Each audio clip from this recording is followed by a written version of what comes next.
In this lesson, we're talking about the Gilded Age in Arkansas. So what exactly is a Gilded Age? Simply put, it's a time period that looks better than it really is. Gilded means a golden covering. So we're talking about something that's gold on the outside and not gold on the inside, usually some cheaper metal, gold-plated if you will. So we're talking about the time period generally from the 1870s up to 1900, some even say into the early 1920s. So that kind of period of time, we're post-Reconstruction, but we are not quite roaring 20s just yet. Mark Twain and Charles Dudley Warner actually coined the term the Gilded Age in a story called The Gilded Age, A Tale of Today. And it was basically this look, this humorous and sarcastic and ironic look at the corruptness of the time period. So, gilded on the outside, corrupt on the inside. So politics in the Gilded Age were probably a little different than we think of them today. Politics back then were viewed as recreation because it was entertaining.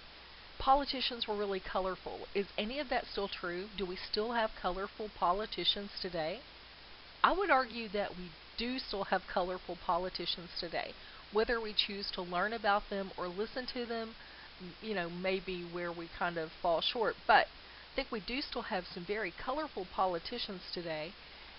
Is politics as a field still entertaining? Well, maybe these days we might refer to it as frustrating, but in my house we definitely see it as entertaining. We kind of gather around the TV and watch Supreme Court hearings and political debates and that sort of thing, and we heckle a lot. But anyway, so for us, for the Pennington family, it's recreation. But maybe not maybe not everywhere. Maybe we're just weird. Politics of the Gilded Age were also seen as a way to support morality. So if they felt political, then they felt like they were morally doing the right thing. They felt like they supported what they believed in, their value system, through their politics. And we still have that today. Oftentimes, and we don't discuss this as far as a debate topic very much, especially for class, but I'll throw out an example here: abortion. So people very much are tied to that today as a morality issue that supports their political stance.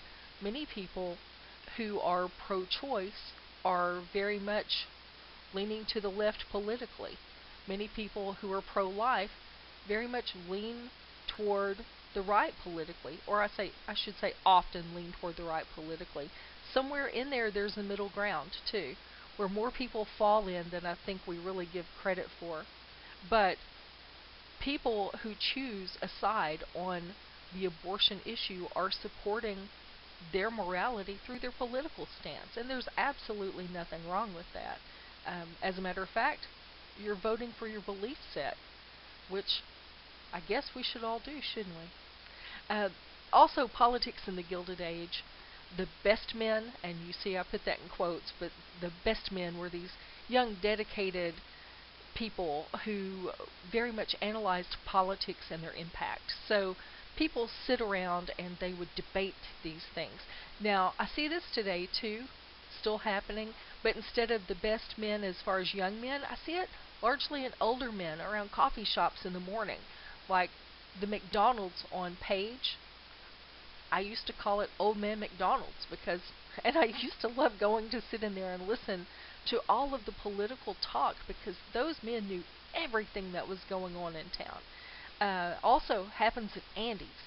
So lots of political discussions still happen. It's just maybe changed a little bit as far as who's involved in them.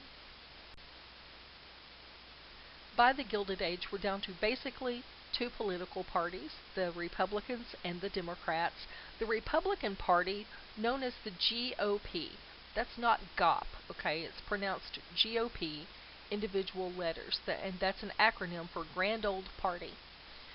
The Republican Party was the party of big business at this particular time period, and it was financed largely by post-Civil War tycoons.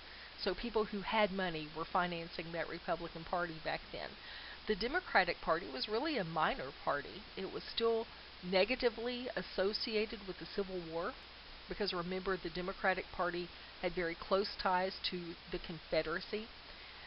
It appealed to rural and urban voters who opposed industrialism, which was a big thing in this time period. So it also appealed to former Confederates who missed the good old days, and the split ticket elections ended when Democrats gained control again in the Redemption period. I believe I talked about that in the section with the Jazz era, but in case you missed those notes, basically, in order to regain control of the state government and to end Reconstruction, the Democrats kind of went to the Delta and said, hey, look at us, we're playing nicely. We're asking some of these former slaves to run for political office with us. We're going to have this white guy be county judge. We're going to have this black guy run for sheriff. And we're going to have this white guy run for county clerk. And we're going to have this black guy run for collector. And we're going to have this white guy run for circuit clerk. And we're going to have this black guy run for tax assessor. So basically what they were doing in doing this was that the white people were picking the jobs of prominence and power, and they were leaving the dangerous jobs to the African Americans. The position of sheriff was very dangerous at the time. Also, tax collector, a very dangerous position to have, and tax assessor was pretty much on the same terms with that. So, but on the surface it looked like, hey, look at us. We've reformed. You've reformed us, you radical Republicans. You've reformed us, and we are going to play nice, and we are going to collaborate with our African American citizens, and we are going to run the government collaboratively, which ended once Reconstruction did and the Redemption period took over.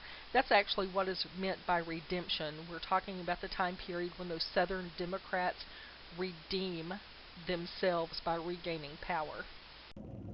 So in the Gilded Age, men voted for the party that really best represented their economic interest. We could say that that's true today. There are other things that we think about today as well, like our different stances on other things, like say social programs. Some support social programs more than others, or women's issues, or African American issues, or healthcare. You know, those kinds of things kind of go into play today. But ultimately, back in the Gilded Age, most people really focused on their economic interest. The Republican Party of that time period was full of rich and successful people, and they were known for their progress. They were known for being progressive. The Democratic Party was largely rural, and pretty much most of the former Confederacy. For that reason, they were seen as not very progressive at all. They were poor and unsuccessful. Remember, after rebuilding from the Civil War, they had a lot that they had to do. So the land was ruined, their economy was kind of tanked because of the war and rebuilding after the war. So the Democratic Party did not seem as successful as the Republican Party. However, neither party really dominated national politics, at least, from the post-Reconstruction era to the 1890s. All those federal elections were close. Elijah Baxter was the last Republican governor of the Reconstruction period, and he was elected in 1874 for that position. After that, 1874, the next Republican governor elected in the state of Arkansas was Winthrop Rockefeller in 1967, and he served from 67 to 71. So that's a big gap in time, almost 100 years, a little bit short of 100 years. So after that, though, the next Republican governor came along in the 80s, which was Frank White. And then after White, we had Clinton again and some other Democratic governors. And then we had Mike Huckabee. And then later on, Asa Hutchinson. And now Governor Sanders. So I just wanted to point out to you that while it seems as though the Republican Party very much dominates the South at this point, especially in Arkansas, that hasn't always been the case. There was corruption at every level of politics in the state, even in the elections. And that was true through the Democratic Party and the Republican Party. Remember, Clayton, that we spoke about in terms of the Reconstruction era, was a Republican, and people were complaining about corrupt elections and corruption in politics then. That's why they started the Liberal Republican Party. So corruption was not party specific. It was everywhere and at all level of politics in the state. The spoils system also was a problem in the state.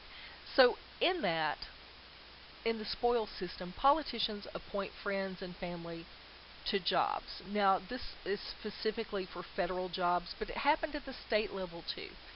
So the spoils system is when a politician gets elected and they appoint their friends and their family, the people who helped them get elected, into nice cushy jobs, either federal, state, or even, I would even say, city or county, since we're talking about corruption that was at all levels of the state. There were some other bases for party affiliation that I'd just like to mention too, that were legacies of the Civil War. Republicans tended to appeal to Union veterans and those from the North, and the Democrats appealed to Southern voters who had originally opposed emancipation. Um, Also, blue laws. I want to mention blue laws to you because blue laws were also part of an affiliation with race, religion, nationality. Blue laws prohibited business, forbid work, and banned recreation on the Sabbath day, Sunday. Baptists, Presbyterians, and Methodists wanted to have looser blue laws, but Catholics, Jews, and Lutherans wanted to keep the Sabbath holy. So we have these blue laws that are in effect, and we have political parties that are developing against the people who want to keep them in effect. The American Protective Association was anti-Catholic and anti-immigrant, and they said things like Catholics were not true Americans, and they aligned themselves with the Democratic Party. So that did not do much for the Democratic Party as far as inclusiveness, because they're kind of pushing a couple of groups of people out in that statement. So let's talk about some of the fun things that were happening culturally in this time period. So baseball was super popular, and it was something that anyone could do. You could have an impromptu ball game on a corner lot. You could organize a team in your neighborhood or at your church or at your school.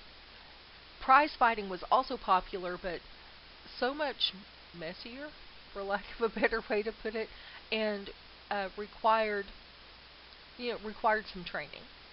So baseball and prize fighting were definitely affordable. People could go see those events, and more people were able to participate in baseball just because it was less violent. Motion pictures are also becoming a deal at the time. Silent pictures that would have had script at the bottom, captions at the bottom, closed captioning like we have today on YouTube, and they would have been accompanied by live music. And vaudeville. Now, vaudeville, you may not know the term, but if you've ever seen a variety show where there's a little comedy, there's a little singing, there's a little dancing, then that would be what we would associate with vaudeville, except it was live. It was a live comedy, singing, dancing kind of show. Education was also growing in importance here in this time period. 80% of American youth attended school during this time, and most areas required school through the 8th grade, and there are even higher education opportunities for women that are growing more popular. Another thing that I'd like to mention is the Chautauqua movement. So Chautauqua was, actually, it sounds like a some sort of fancy, mysterious name. It's actually a town in New York where this movement started, but uh, they had these educational festivals where it's not just so much about education. You definitely went, you could learn something new. You might hear a lecture. Someone who was a skilled speaker might talk about life, how to succeed or something like that. And then you would have usually a preacher who gave a morality lesson. There would be lots of music associated with it, generally a little pageant kind of play kind of thing, often put on by children. And it's just a nice little festival that promoted learning and promoted community and very definitely promoted the moral values of a community. In terms of journalism of the Gilded Age, it was the easiest form of communication for people, definitely, but journalism then wasn't the same thing that it became later. Or maybe it has now reverted back to this. We could have that debate probably all week long. But Gilded Age journalism relied on artist drawings for images. If available, it was very difficult to print a photograph at this particular time. So occasionally you might find a photo that would be printed inside the paper. Those are things that are planned well in advance because it was very difficult to make that happen. It's not like it is today with digital photography where it's just so much easier. So, yellow journalism emphasized an interest on sensationalism. Sometimes that's a human interest story, which maybe isn't a bad thing. It's the kind of story that, Mr. Smith grew an 80-pound watermelon in his backyard, and that's not even the biggest watermelon he's grown in the last 10 years. That's a kind of human interest story. There's not anything wrong with that. What becomes wrong with that is when the human interest story is about Mr. Mr. Smith, Mr. Smith's wife, who is secretly dating a priest while her husband is growing 80-pound watermelons. I mean, that sensationalized story. It's spreading rumor. Even if it's true, it's not really something you should print. Anyway, focusing on corruption. Which, is that a bad thing? Is it a bad thing to tell stories about crime and corruption and disasters? Well, I would argue that we all need to know about those things. We all need to know where the crime is happening so we don't go there. We need to know about corruption so we can vote for someone else. We need to know about disasters so we know who needs help. But those things can also be sensationalized and abused in terms of spreading non-factual information instead, so you have to be really careful with that kind of thing.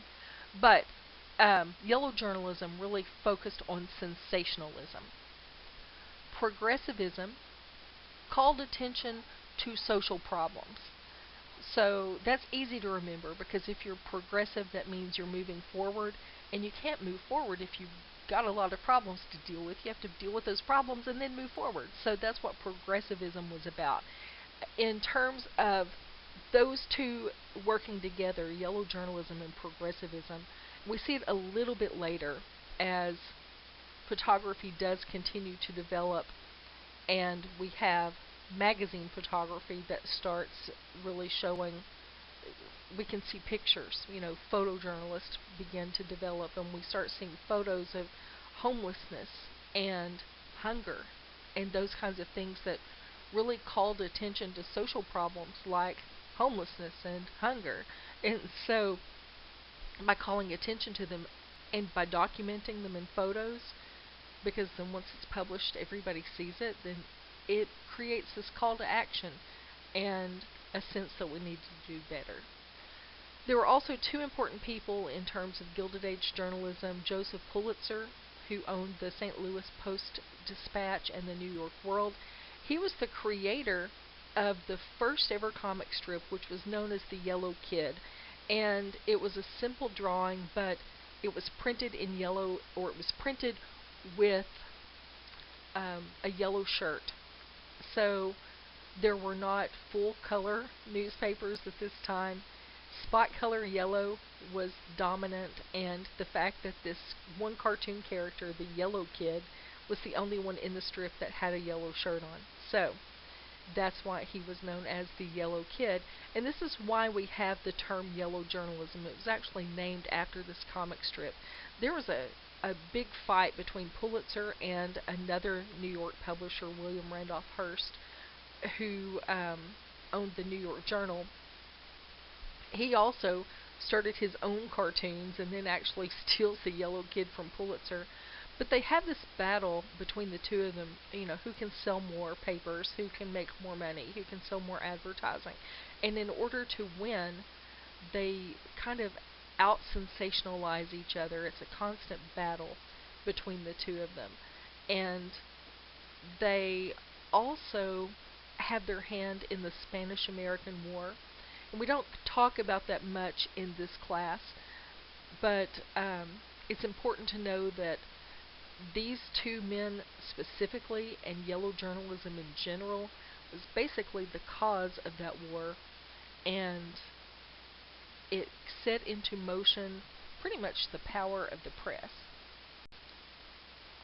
So with more students attending schools and more people learning to read, journalism became more important in the state, not just as a means of communication, but as a source of reading material.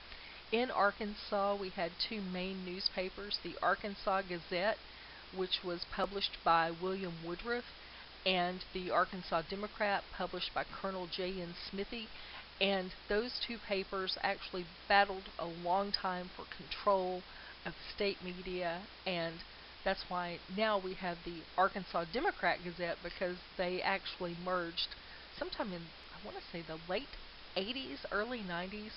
But anyway, so they were once separate papers that merged later.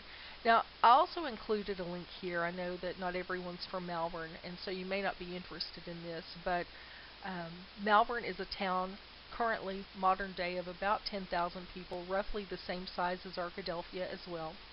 And throughout a very short period of time, we're talking from 1876 to 1898, there were a number of newspapers here, a 20-year period of time.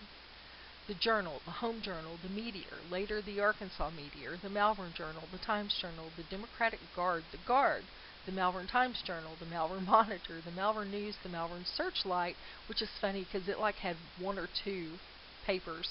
That's it. And then the Malvern Daily Record. And the Malvern Daily Record was formed in 1916 and is still operating today. So still a daily paper in the state, one of the oldest that we have, especially in a modern world where people are reading newspapers less and less, and newspapers are closing all over. Actually, that's why I'm teaching. Too many newspapers started closing. So that was my previous career. Anyway, it's interesting to see just how many papers, and some of these overlapped. The Journal and the Home Journal kind of merged, and then we have the Meteor, so then the Malvern Meteor. All of those publications where they share that name in this particular instance had operated at one time as separate papers and then merged with another one. So there were a lot of papers for a small town, but that was the entertainment that was available. That was the news source that was available. It's how you knew what was going on. It's how you knew who did what. Community news was important in this way too. So that's a look at the Gilded Age and pretty much what people did during the Gilded Age in Arkansas.